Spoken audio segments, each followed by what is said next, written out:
দীর্ঘ ২৫ বছর ধরে হারিয়ে যাওয়া এক সিনেমা, আর তাতে একসঙ্গে ছিলেন প্রয়াত অভিনেতা ইরফান খান ও বলিউড তারকা বিদ্যা বালান।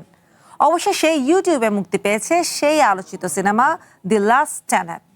মুক্তির পর থেকে সিনেমাটি ঘিরে ভক্তদের মধ্যে তৈরি হয়েছে নতুন উন্মাদনা।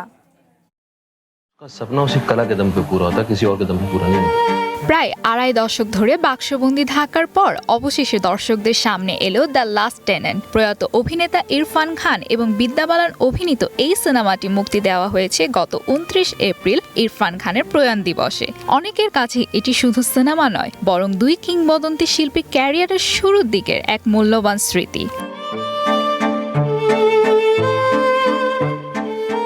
জানা যায় নির্মাতা সার্থক দাশগুপ্ত ২০০০ সালের দিকে সিনেমাটির শুটিং শেষ করেছিলেন, কিন্তু মূল ফুটেজ হারিয়ে যাওয়ায় দীর্ঘদিন এটি মুক্তি পায়নি। পুরনো একটি VHS কপি উদ্ধার করার পর সেটি সংস্কার করে দর্শকদের জন্য উন্মুক্ত করা হয়। স্বল্প বাজেটে নির্মিত এই পরীক্ষাধর্মী সিনেমাটি তৈরি হয়েছিল কোনো বড় প্রযোজনা প্রতিষ্ঠানের সহায়তা ছাড়াই।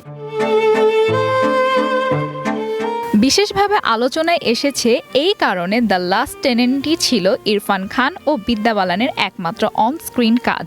বিদ্যা বালানও সিনেমাটি নিয়ে আবেগ প্রকাশ করেছেন। তার ভাষায় এটি তার অভিনয় জীবনের শুরুর সময় একটি গুরুত্বপূর্ণ স্মারক। একই সঙ্গে ইরফান খানের মতো অভিনেতার সঙ্গে কাজের অভিজ্ঞতাকে বিশেষ সম্মানের বলেও উল্লেখ করেন তিনি। सबकी अपनी अपनी डिक्शनरी में प्यार की परिभाषा अलग अलग होती है।